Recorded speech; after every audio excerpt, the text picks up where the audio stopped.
Hello दोस्तों, इस आज की इस वीडियो में हम लोग पढ़ेंगे what are the properties of diamond. Diamond की क्या क्या प्रॉपर्टीज़ और उसके यूजेस और ग्रेफाइट के बारे में आज जानेंगे। तो ये चैप्टर कार्बन का है, तो चलिए वीडियो को स्टार्ट करते हैं। Pure diamond is a colourless and transparent. Some diamonds are coloured due to the presence of impurities in it. Pure diamond जो है क्या होता है, कलरलेस होता है, ट्रांसपेरेंट होता है। तो जो प्योर डायमंड होता है ना, वो एकदम वाइट होता है। लेकिन जो डायमंड जो है अलग अलग कलर के होते हैं, वो इसीलिए होते हैं क्योंकि उनमें कुछ इम्प्योरिटीज होती है, इसीलिए उनको कलर कर दिया जाता है। It is the hardest naturally occurring substance. Black diamond are the hardest of all diamond. ये एक नेचुरली जो ज़मीन के नीचे से पाया जाता है, और उनमें से भी ब्लैक डायमंड जो है सबसे हार्ड होता है। इसका डेंसिटी 3.5 ग्राम पर सेंटीमीटर क्यूब है। It is a bad conductor of electricity but a good conductor of heat. ये एक बैड कंडक्टर इलेक्ट्रिसिटी का, लेकिन एक गुड कंडक्टर है हीट का। मतलब कि इससे हीट पास हो जाएगा लेकिन इलेक्ट्रिसिटी नहीं पास होगा। It is insoluble in all known substance and is unaffected bye alkalis and acids. मतलब कि ये जो है ये इनसॉल्युबल है। मतलब कि ये जो है यहाँ पे इसको जो एसिड्स है और अल्कली है, इन सब से इसको कोई फ़र्क नहीं पड़ता है, क्योंकि ये बहुत ज़्यादा इसको हाई टेम्परेचर पे इसको मेल्ट करना पड़ता है। It has a refractive index of 2.5 due to high refractive index it sparkles। इसका इतना ज़्यादा रिफ्रैक्टिव इंडेक्स है, मतलब कि रिफ्रैक्शन होके लाइट जो दूसरी तरफ पास करता है उसको रिफ्रैक्शन कहते हैं। तो इसका इतना हाई है कि अगर हम इसके आसपास से लाइट गुजारें तो स्पार्कल होने लगेगा, चिंगारी निकल जाएगी। It is stable towards heat but on prolong heating it changes to graphite. ये हीट में स्टेबल तो रहता है, लेकिन अगर इसको हम ज़्यादा हीट कर देंगे तो ये क्या ग्रेफाइट बन जाएगा। ठीक, फिर हम बात करते हैं यूजेस ऑफ डायमंड की। तो pure diamond is a highly valued as gem and is used in making jewellery. मतलब कि मतलब कि जो प्योर डायमंड है वो बहुत ज़्यादा हाईली वैल्यू है, और इसको जेम की तरह इसको ज्वेलरी बनाने में काम किया जाता है। और जो ब्लैक डायमंड है इसको यूज़ किया जाता है कटिंग और drilling rock glass and other diamond. जैसे देखते नहीं, जब खुदाई चलती है बहुत बहुत बड़े लेवल पे जब खुदाई चलती है, तो आगे ब्लैक डायमंड लगा दिया जाता है, क्योंकि ये जो है काटने में बहुत काफ़ी आसानी होती है। As tip head in deep boring drills. जैसे कि कहा कि ये बहुत ज़्यादा वो उसके में बोरिंग ड्रिल्स में काम आता है। एज बियरिंग्स इन वॉचेस, जो वॉच में जो डिज़ाइंस होता है ना उसको बनाने के लिए भी ये काम आता है। As protective windows in spacecraft to prevent harmful radiation from entering them. अब ये जो ब्लैक डायमंड सबसे हार्डेस्ट है, इसलिए जो है इसको जो है विंडो की तरह यूज़ किया जाता है स्पेस में, क्योंकि स्पेस में बहुत ज़्यादा अल्ट्रा वायलेट रेज होती है। तो उसको बचाने के लिए, उससे आदमी को बचाने के लिए ब्लैक डायमंड यूज़ किया जाता है। For making precision thermometer due to sensitivity towards thermal radiation. मतलब कि ये जो थर्मामीटर होते हैं ना, जो एकदम प्रिसाइज होते हैं, जो एक्यूरेट बताते हैं ना एकदम, उसमें जो है इसका यूज़ किया जाता है। फिर बात करते हैं ग्रेफाइट की। Graphite is a non crystalline form of carbon. Natural graphite is found as minerals plumbago and opaque black solid in different parts of world. तो जो ग्रेफाइट है ये बहुत अलग अलग टाइप के पार्ट्स ऑफ वर्ल्ड में पाया जाता है। मेनली ये साइबेरिया, कनाडा और श्रीलंका में पाया जाता है। In India graphite is found in Bihar, Orissa, Tamil Nadu, Rajasthan and Jammu Kashmir. तो जो इंडिया में ग्रेफाइट का वो बनाया जाता है, वो बिहार, उड़ीसा, तमिलनाडु, जम्मू कश्मीर जैसे इलाकों से निकाला जाता है।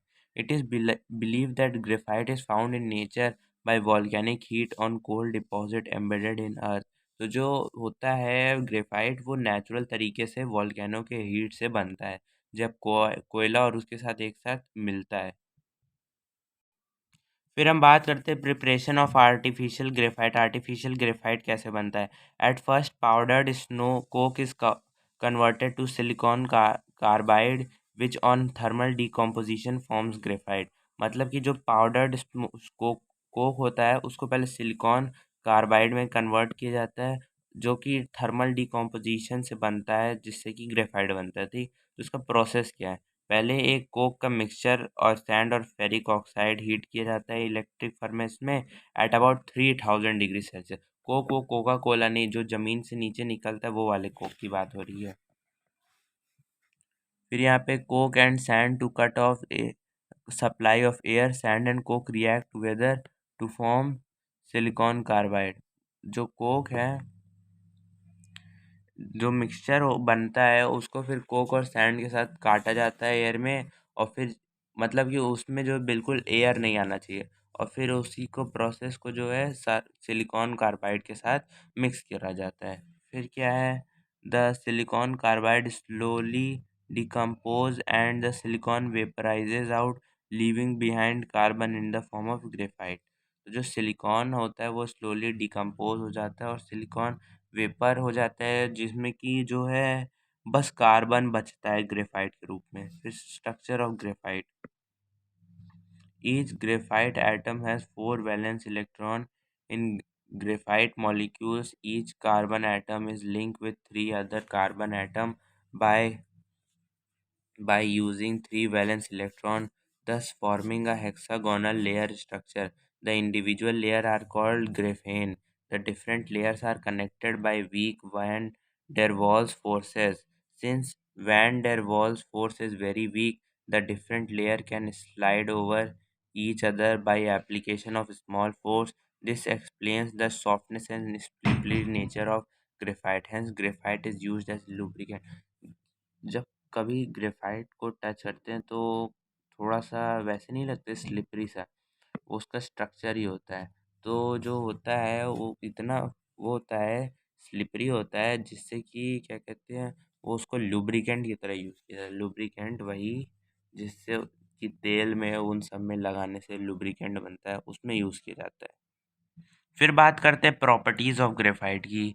तो graphite is a greyish black opaque substance, it is a metallic lustre. Graphite जो है ग्रेइश ब्लैक है, ओपेक सब्सटेंस है, इसका जो एक मेटालिक लस्टर है। It is a good conductor of heat and electricity, ये जो हीट और इलेक्ट्रिसिटी का बहुत अच्छा conductor. It marks paper black, जो पेंसिल होती है उसके टिप पे जो है ग्रेफाइट का यूज़ किया जाता है। It is stable to heat and has a very high melting point of 3700 degree Celsius. Diamond के आसपास ही जो है इसका मेल्टिंग पॉइंट भी है। It is soft and greasy to touch, इसको टच करने में बहुत सॉफ्ट सॉफ्ट सा लगता है। It is insoluble in ordinary solvent and is unaffected by acid और अल्कली। ये भी जो है इनसॉल्युबल है और सॉल्वेंट जैसे कि पानी हो गया इन सब में, और इसका ये जो एसिड और अल्कली से भी इसको कुछ नहीं फ़र्क पड़ता है।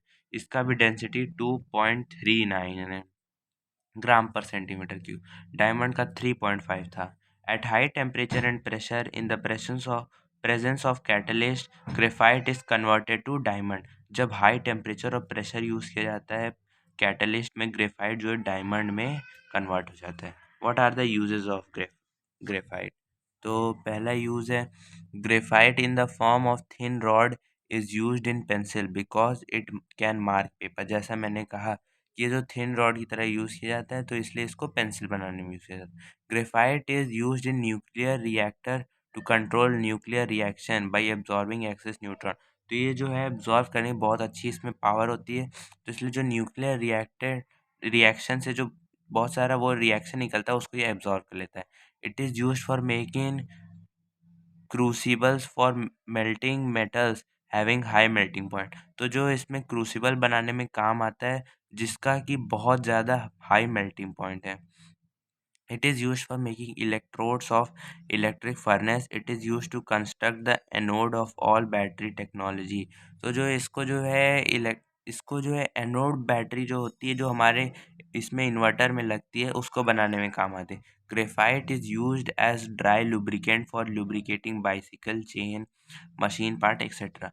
इसको भी जो ड्राई लुब्रिकेंट की तरह यूज़ किया जाता है, जो कि साइकिल चेन में, मशीन में लगाने की यूज़ किया जाता है। Graphite is used in making carbon being a compost of steel. तो इसको भी कार्बन स्टील बनाने में इसको काम वो हेल्प किया।